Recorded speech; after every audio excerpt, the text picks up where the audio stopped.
Gujarat's #1 engineering university, Sankalchand Patel University, 9642706257.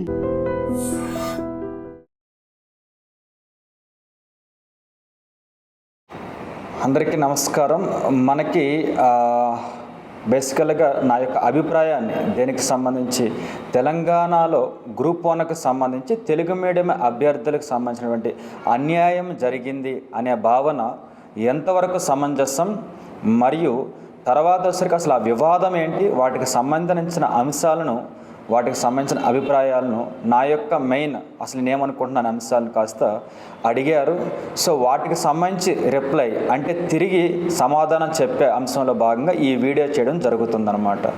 So ఇందులో మనకి first one వచ్చేసరికి నిజంగానే తెలంగాణ గ్రూప్ 1లో తెలుగు మీడియం అభ్యర్థులకి అన్యాయం జరిగిందా అంటే ఇక్కడ క్లారిటీ ఇవ్వాలనుకుంటున్నా. నాకు తెలిసినంత వరకు ముందే చెబుతున్నా, నాకున్నటువంటి 4 సార్లు గ్రూప్ 1 మెయిన్స్ ఎక్స్పీరియన్స్, మరియు 9 సంవత్సరాలు ఈ కాంపిటేటివ్ ఫీల్డ్ ఎక్స్పీరియన్స్, మరియు ఫ్యాకల్టీగా 8.5 years ఉన్నటువంటి ఎక్స్పీరియన్స్, మరియు మధ్యలో గవర్నమెంట్ సెక్టార్లో కొంతకాలం పనిచేసిన అనుభవం, ఇవన్నీ కలుపుకొని మాట్లాడుతున్నా.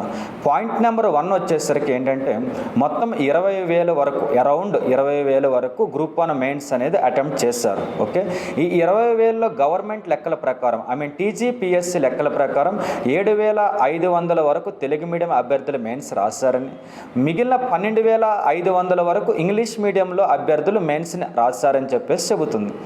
మరి అలాంటప్పుడు ఇక్కడ మొత్తం మీద మనకి 6 పేపర్స్కి ఎగ్జామ్ జరిగినప్పుడు మెజారిటీ ఆఫ్ ది 500+ మార్క్స్, 500 కంటే ఎక్కువ మార్కులు ఎవరికైతే వచ్చినాయో వారందరూ ఇంగ్లీష్ మీడియం వారే అనేది ప్రెజెంట్ అభ్యర్థుల యొక్క ఆందోళన. మరొకటి వచ్చేసరికి 450కి 500కి మధ్యలో మార్కులు వచ్చిన వాళ్ళలో సుమారుగా 80% మంది ఇంగ్లీష్ మీడియం వాళ్ళు, మహా అయితే 10-15% మంది కూడా తెలుగు మీడియం లేరు అనేది అభ్యర్థుల యొక్క ఆందోళన. తర్వాత 400 మార్కులు దాటి 400 to 450 మార్కుల మధ్యలో మహా అయితే ఒక 30% మంది వరకు కూడా ఉంటారో ఉండరో చెప్పలేం తెలుగు మీడియం వారు, మిగిలిన 70% వరకు కూడా ఇంగ్లీష్ మీడియం వారు అభ్యర్థులు అనేది ఎక్కువ మంది భావన. అయితే ఇక్కడ మనం చూస్తే నిజంగా ఇప్పుడు చెప్పిన స్టాటిస్టిక్స్ ఏవి కూడా గవర్నమెంట్ చెప్పలేదు, జస్ట్ అభ్యర్థుల యొక్క భావన. టీజీపీఎస్సీని అడిగితే టీజీపీఎస్సీ ఇలా కాకుండా జనరల్గా ఎంతమంది అటెండ్ అయ్యారు, బీసీలు ఎంత, ఇలా చెప్పింది తప్ప ఇలా చెప్పలేదు, మీడియం వైజ్ చెప్పలేదు అనమాట. మరి అందుకని అభ్యర్థుల్లో ఈ భావన ఇంకా బలంగా ఉంది, ఇది ఎక్కడో అన్యాయం జరిగిందని. కానీ ఇక్కడ 2 విషయాలు ప్రాక్టికల్గా మాట్లాడుకుందాం. పాయింట్ నెంబర్ 1 వచ్చేసరికి ఎక్కువ మంది, అంటే సుమారుగా మనకి ఎవరైతే 500 దాటి ఉన్నారో వారిలో ఎక్కువ మంది కదా, ఆల్మోస్ట్ ఆల్ మెంబర్స్ కూడా ఇంగ్లీష్ మీడియం వాళ్ళే కదా. మరి తెలుగు మీడియం వాళ్ళు ఎవరికి అంత నాలెడ్జ్ లేదా? తెలుగు మీడియం సిలబస్ కదా అది, ముఖ్యంగా తెలంగాణ ఉద్యమ చరిత్ర కానీ, తెలంగాణ రాష్ట్ర చరిత్ర కానీ, తర్వాత తెలంగాణ జాగ్రఫీ కానీ, ఇటువంటివన్నీ కూడా తెలుగు మీడియంలోనే కదా బుక్స్ అవైలబుల్గా ఉన్నాయి, ఇంగ్లీష్ మీడియంలో అవైలబుల్గా లేవు కదా. మరలంటప్పుడు ఇంగ్లీష్ మీడియం వాళ్ళకి ఆ స్కోర్లు ఎలా వస్తాయి, ఎలా పాసిబుల్ అనేది వీరందరి యొక్క అనుకుంటున్నారు అన్నమాట, అభ్యర్థులు అనుకుంటున్నారు. మరి అంత డిఫరెన్స్ రాదు కదా, వస్తే మహా అయితే తెలుగు మీడియం ఇంగ్లీష్ మీడియం సంబంధించి సోర్స్ వీళ్ళకి ఎక్కువ ఉన్నాయి, కొన్ని సబ్జెక్టులో యూపీఎస్సీ బ్యాక్గ్రౌండ్ బాగా రాస్తారు. మరి అలాంటప్పుడు అంతా చూసుకున్నా కూడా మినిమం బ్యాలెన్స్ అవ్వాలి కదా. సుమారుగా ఒక ప్రతి 100 మందిలో ఒక 75 మంది 70 మంది ఇంగ్లీష్ మీడియం ఉన్నా 30 మంది అని తెలుగు మీడియం ఉండాలి కదా అనేది వీళ్ళు అడుగుతున్నటువంటి క్వశ్చన్ నాకు అర్థమైంది. కానీ నేను ఒకటి ఇందులో కొద్దిగా పాజిటివ్స్ ఉంటా, నెగిటివ్స్ ఉంటా. నాకున్న ఎక్స్పీరియన్స్ ప్రకారం కొన్ని పాజిటివ్స్ చెబుతాను, అది పాజిటివ్స్ కనిపించకపోతే వదిలేయండి తప్ప దాన్ని అనవసరంగా నెగిటివ్గా తీసుకోవద్దు. పాజిటివ్స్ పాయింట్ నెంబర్ 1 ఏంటంటే యూపీఎస్సీ వాళ్ళకి సంబంధించి వారు ప్రిపరేషన్లో ఎప్పటి నుంచో ఉంటే, సుమారు 2014, 15, 16 నుంచి ప్రిపరేషన్లో ఉంటే వారికి అసలు గ్రూప్ 1 నోటిఫికేషన్ లేదు కాబట్టి యూపీఎస్సీకి సంబంధించినటువంటి అటెంప్ట్స్ అయిపోవడం కానీ, యూపీఎస్సీలో వాళ్ళు సక్సెస్ కాకపోవడం కానీ జరిగింది. దాంతో వారు ఎన్నోసార్లు మెయిన్స్ ప్రాక్టీస్ చేసి ఉంటే వారికి యూపీఎస్సీ అనేది 80% క్లియర్ అవ్వడం లేదనమాట. దాంతో వెయిట్ చేస్తున్న వారికి ఈ 560 కంటే ఎక్కువ పోస్టులు తెచ్చిన నోటిఫికేషన్ ఒక జాక్పాట్లా కనిపించింది వారికి. Point number 1. ఎందుకని? స్టేట్స్లో డిస్క్రిప్టివ్ డైలీ ప్రాక్టీస్ చేసేవారు స్టేట్ ఎగ్జామ్ సంబంధించి ఉండరు కాబట్టి, ఏమైనా నోటిఫికేషన్ తర్వాతే వస్తారు కాబట్టి, ముందు నుంచి ఉన్నటువంటి యూపీఎస్సీ ఆస్పిరెంట్స్ ఎక్కువ సార్లు మెయిన్స్ ప్రాక్టీస్ చేసి ఉంటారు కాబట్టి, ఇంకొకటి ఎప్పటి నుంచో వాళ్ళు యూపీఎస్సీ క్లియర్ చేయలేకపోతున్నారు. సో దానివల్ల ఏమవుతుందంటే ఢిల్లీలో అండ్ హైదరాబాద్లో ఎప్పటి నుంచో ప్రిపేర్ అవుతున్న వాళ్ళకి ఈ గ్రూప్ 1 నోటిఫికేషన్ అనేది ఒక రకమైనటువంటి నిధి. అంటే అనుకోకుండా సింపుల్గా ఒకేసారి ఎక్కువ పోస్టులు తగిలిన అంటే అవకాశం లభించిందనమాట. దాంతో ఒక రకంగా వాళ్ళకి ఫెచ్చింగ్ అయిందని చెప్పొచ్చు. Point number 1. Point number 2 general SA Telugu medium prepare అయిన వాళ్ళకి యావరేజ్ స్కోర్ అనేది నేను విన్నంత వరకు హైయెస్ట్ అయితే 78 మార్క్స్. నేను విన్నంత వరకు, అదే రైట్ అని నేను చెప్పడం లేదు. 78 జనరల్ ఎస్ఏలు తెలుగు మీడియం విన్నాను. కానీ ఓవరాల్గా చూస్తే జనరల్ ఎస్ఏ సుమారుగా 98 అంత చెప్పింది మన టీజీపీఎస్సీ. సో చూస్తే ఒకరిద్దరే ఉన్నారు తప్ప ఎక్కువ మందికి జనరల్ ఎస్ఏ స్కోర్ తగ్గిందనేది తెలుగు మీడియం అభ్యర్థుల ఆందోళన. అయితే జనరల్ ఎస్ఏలో ఒకటి తెలిసిన డేటా అంతా రాయిస్తే ఓకే, కానీ రెండవది వచ్చేసరికినేమో జనరల్ ఎస్ఏలో డిఫరెంట్ డైమెన్షన్స్ రాయాలి అంటే లాట్ ఆఫ్ ప్రాక్టీస్ ఉండాలి. అంటే వెంటనే రాస్తే డిఫరెంట్ డైమెన్షన్స్ రాయలేము మనం. కొద్దిగా లాట్ ఆఫ్ ప్రాక్టీస్ ఉంటే ఏం రాసినా అందంగా వస్తుంది. కాబట్టి జనరల్ ఎస్ఏ మేబీ యూపీఎస్సీ వాళ్ళు అలా రాసి ఉంటారేమో, అందుకే టీజీపీఎస్సీ వాళ్ళకి కరెక్షన్ చేసేటప్పుడు ఫేవరబుల్గా జరిగిందేమో అని నా ఉద్దేశం. టీజీపీఎస్సీ ఫేవర్ అనడం లేదు, కానీ పేపర్ ఫేవర్ అయిందేమో చెప్పేసి అనుకుంటున్నాను నేను. రెండో పాయింట్. మూడవది వచ్చేసరికి ఏంటిది, మన తెలంగాణ ఉద్యమ చరిత్రలో స్కోర్లు ఎవరికి రాలే. నేను చెప్పండి, తెలుగు మీడియంలకు అస్సలు రాలే. ఇంగ్లీష్ మీడియం వాళ్ళకి 90లు 80లు 100లు 101 వరకు ఉన్నాయి, కానీ తెలుగు మీడియం వాళ్ళకి అయితే 50లు 55లు 60లే ఉన్నాయన్నమాట. ఎందుకు అంత అన్యాయం జరిగింది అంటే మేబీ నేను అనుకుంటుంది ఏంటంటే ఇంగ్లీష్ మీడియం వాళ్ళు తెలంగాణ ఉద్యమ చరిత్రని ఒకానొక సబ్జెక్టుగా భావించి చదువుకుంటూ వెళ్ళిపోయారేమో. అంటే ఒక ఇండియన్ హిస్టరీలో జాతీయ ఉద్యమ చరిత్రని ఎలా చదువుతారో ఆ పాయింట్ ఆఫ్ వ్యూలో వాళ్ళు ఇండియన్ హిస్టరీ రాసి ఉంటారు కదా డిస్క్రిప్టివ్లో. మేబీ ఈ ఆన్సర్ని కూడా వాళ్ళు ఇండియన్ హిస్టరీ పాయింట్ ఆఫ్ వ్యూలో రాసేసారేమో. మేబీ కరెక్షన్ చేసిన వారు దానికి అట్రాక్ట్ అయ్యి మంచి మార్క్స్ వేస్తారేమో అనేది అనుకుంటున్నాను నేను. మన వాళ్ళు అంటే స్టేట్ ప్రిపేర్ అయిన వాళ్ళు ఏం చేస్తారంటే తెలంగాణ ఉద్యమ చరిత్రని ఒక ఎమోషనల్గా భావించి ఆ పాయింట్ ఆఫ్ వ్యూ ఆన్సర్ అని ప్రజెంట్ చేస్తారేమో. కరెక్షన్ చేసిన వాళ్ళు జనరలైజ్గా కరెక్షన్ చేస్తారేమో అని చెప్పి అనుకుంటున్నాను నేను. సో ఇవన్నీ కూడా యూపీఎస్సీ వాళ్ళకి ఫేవర్ అయినని చెప్పి అనుకోవచ్చు.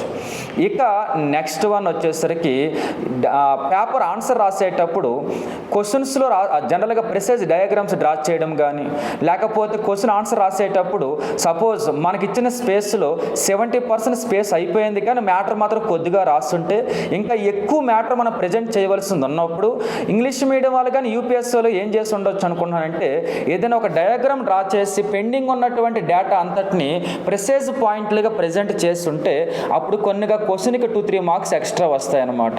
మేబీ అది ప్రజెంట్ చేసి మొత్తం స్టోరీలో రాయకుండా 1 or 2 పాయింట్స్ అంటే పెండింగ్ ఉన్న డేటా అంతా వదిలేయకుండా స్పేస్ లేదని చెప్పేసి వాళ్ళు ఏమైనా కన్క్లూడ్ చేయకుండా ఒక డయాగ్రామ్ డ్రా చేసి డయాగ్రామ్లో పెండింగ్ ఉన్న డేటా అంతా చూపించి లాస్ట్లో కన్క్లూజన్ రాసి ఉండొచ్చు నాకు తెలిసి.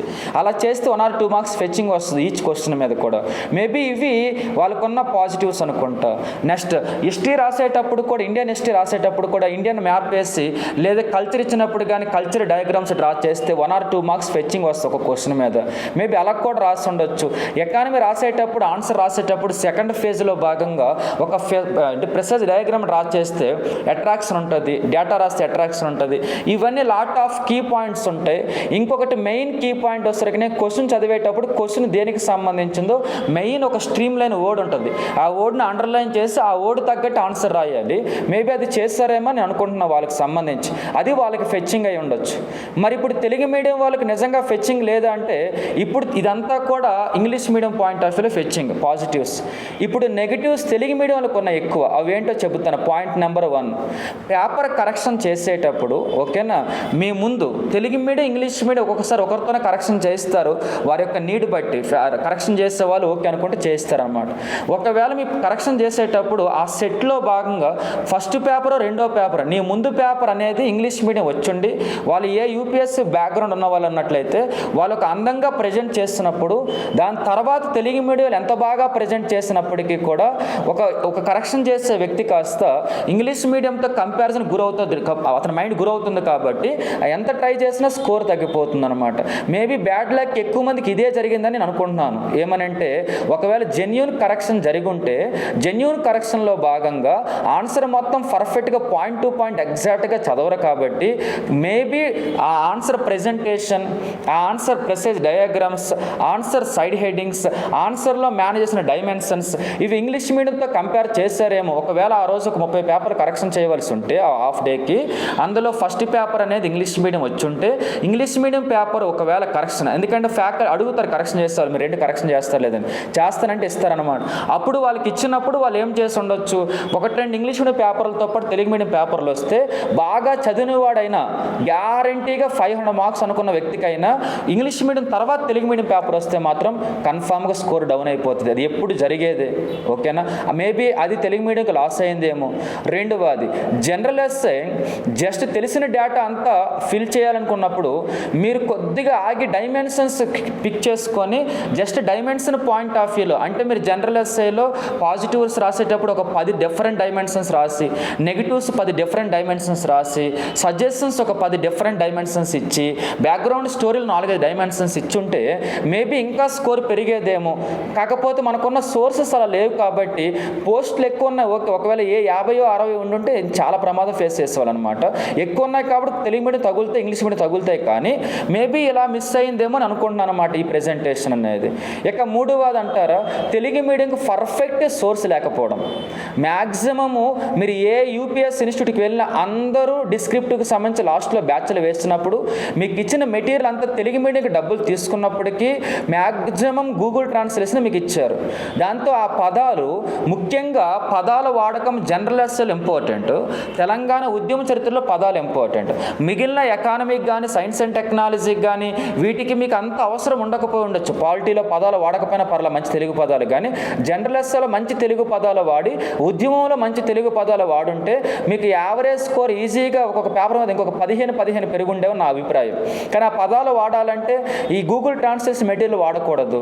మరి మన దగ్గర ఉన్న సోర్స్ అదే కాబట్టి మేబీ అది మనకి సోర్స్ కూడా మైనస్ అయింది అని అనుకుంటున్నాను అనమాట. సో ఇవి నేను ఈ కరెక్షన్ జెన్యూన్గా జరిగుంటే ఇవి తెలుగు మీడియంకి ఇంగ్లీష్ మీడియం డ్రాబ్యాక్ అనుకుంటున్నాను నేను. అయితే కొంతమంది నాతో చెప్పింది ఏంటంటే మేము ఎప్పటి నుంచో చదువుతున్నాం తెలుగు మీడియంలో అయినా మాకు స్కోర్ రాలేదని. నేను దానికి ఒక క్లారిటీ ఇవ్వగలను. నేను ఏమనంటే ఎప్పటి నుంచో చదవాలని క్లారిటీ ఇవ్వను, కానీ presentation, dimensions and diagram and మేజర్గా ప్రెసేజ్ పాయింట్స్ ఎక్కడ హైలైట్ చేయాలి, ఎక్కడ వదిలేయాలా, క్వశ్చన్లో కీవర్డ్ తగ్గట్టు అండర్లైన్ చేసి దాని పాయింట్ ఆఫ్ వ్యూ ఆన్సర్ రాయడం, ఇవి మేజర్గా కొన్ని కీ పాయింట్స్. కానీ ఇంత మాత్రం రాసినంత మాత్రం అందరూ జాబులు వస్తాయంటే స్కోర్ వస్తాయంటే రాదు. ఇప్పుడు రెండవది ఏంటంటే, ఇప్పుడు ఎక్కువ మంది అభిప్రాయం ఏంటంటే పోస్టులు అమ్ముకున్నారు అని, ముఖ్యంగా ఎక్కువ డబ్బులకి అమ్ముడు పోయినాయి అని చెప్పేసి ఎక్కువ మంది అభ్యర్థులు, కొంతమంది నాయకులు ఆర్ కొంతమంది విద్యార్థి నాయకుల అభిప్రాయం. ఓకేనా? సో ఏంటంటే నేనైతే చూడలేదు కదా ఏమని అమ్మడము ఆర్ ఇవ్వడము, ఎందుకంటే నేను మాట్లాడలేను. మీరు దీన్ని అర్థం చేసుకోవాలి. అంతేగాని స్టూడెంట్ ఫేవర్ కాదని లేకపోతే ఎవరో ఫేవర్ అనుకోవద్దు. ఎందుకంటే అది మాట్లాడాలంటే నాకు కొద్దిగా నేను చూసి ఉండాలి కదా. నాకు అర్థమైంది ఏంటంటే ఓకే మేబీ ఎందుకంటే నేను 4 సార్లు రాసినప్పుడు ఆ మధ్యలో చాలాసార్లు ఎండింగ్ వరకు వెళ్ళినప్పుడు నాకు అర్థమైంది ఈ కీ పాయింట్స్ వల్ల చిన్న ప్రాబ్లమ్స్ వస్తాయని. కాబట్టి నేను ఒకటి చెబుతున్నా మీతో, వివాదం అయితే రన్ అవుతుంది. వివాదంలో నిజంగా న్యాయం ఉంటే, న్యాయంకు తగ్గట్టు పోరాడితే కన్ఫామ్గా న్యాయం జరిగిద్దని భావిస్తున్నాను. ఒకవేళ వివాదంలో న్యాయం లేనప్పుడు పోరాటం చేసినప్పటికీ నష్టమేం లేదు, కానీ పోరాటంగా మిగులుతుందన్నమాట. సో ఓవరాల్గా చూసుకుంటే మాత్రం ఒక పెద్ద నోటిఫికేషన్, ఒక మంచి నోటిఫికేషన్. 10 hour సుమారుగా ఎప్పుడు 11 ఎప్పుడు 24 చెప్పండి, సుమారుగా 13 years తర్వాత నోటిఫికేషన్. కాబట్టి నేను అనుకుంటుంది ఈసారి ఎవరికి ఫేవరబుల్ అయిందంటే 560 పోస్టులో నాకు తెలిసి సుమారుగా 400 నుంచి 450 పోస్టులు యూపీఎస్ వాళ్ళకి ఫేవరబుల్గా వెళ్తున్నాయేమో అనిపిస్తుంది. మిగిలిన 100-150 పోస్టులు అనేవి సమ్ రిజర్వేషన్ వైజ్ ఇలా కొంతమంది ఉమెన్స్కి ఇలా తెలుగు మీడియంకి వస్తాయేమో అనిపిస్తుంది. మరి ఇందులో ఐక్యూని కంపేర్ చేయడం లేదు ఎవరు ఎక్కువ ఎవరు తక్కువ అని. Just practice, lot of experience. వారు అక్కడ నిలదొక్కోలేకపోయారు, యూపీఎస్ క్లియర్ చేయలేకపోయారు. మేబీ వారికి ఉన్న నాలెడ్జ్ ఇక్కడ ఉపయోగపడిందేమో, దానికంటే కొద్దిగా తక్కువ ఉంటుంది కాబట్టి లెవెల్ పోస్టులు ఎక్కువ ఉన్నాయి కాబట్టి అని అనుకుంటున్నాను. దీని నెగిటివ్ ఆర్ పాజిటివ్ పక్కన పెడితే మీలో మీకు నిజంగా న్యాయం ఉందంటే మీరైతే పోరాటం చేయండి. నిజంగా ఇందులో న్యాయం జరిగిందో లేదో, అన్యాయం జరిగిందో లేదో తెలియదు అనుకుంటే మాత్రం నేనేం చేయలేను. పోరాటం పక్కన పెడితే నేను చెప్పేది ఒకటే, ఎగ్జామ్ అయితే అయ్యింది, ఆ మార్కులు అయితే ఇచ్చారు, ఇంక కొన్ని డేస్లో వెరిఫికేషన్ కూడా పిలుస్తారు 1:2 ఆర్ 1:3లో, వాళ్ళ ఇష్టం అది. సో కాబట్టి అట్ ది ఎండ్ వచ్చేసరికినేమో వివాదం గల కారణాలు, తెలుగు మీడియం అభ్యర్థులకి కొన్ని అన్యాయాలు జరిగినాయి. మీకు ఈ వీడియోలో స్టార్టింగ్ చెప్పాను ఏ రకాల అన్యాయాలు జరిగినాయి అని చెప్పేసి. మేజర్ ఎలిగేషన్ మాత్రం పోస్టులకు సంబంధించి ఈ సంథింగ్ ఇది జరిగిందని చెప్పేసి, అది నాకు క్లారిటీ లేదు, మిగిలిన నాకు క్లారిటీ ఉన్నా అవి మీకు నేను వివరించాను అనమాట. ఎనీవే అండి, థ్యాంక్ యూ. ఓకే, సో ఇది నెగిటివ్గా తీసుకోవద్దు, పాజిటివ్గా తీసుకోండి. ఇది రిజల్ట్ అని కాదు, నా మాటల్ని నేను మ్యాక్సిమం స్టూడెంట్ ఫేవర్గానే ఉంటాను. Okay, thank you.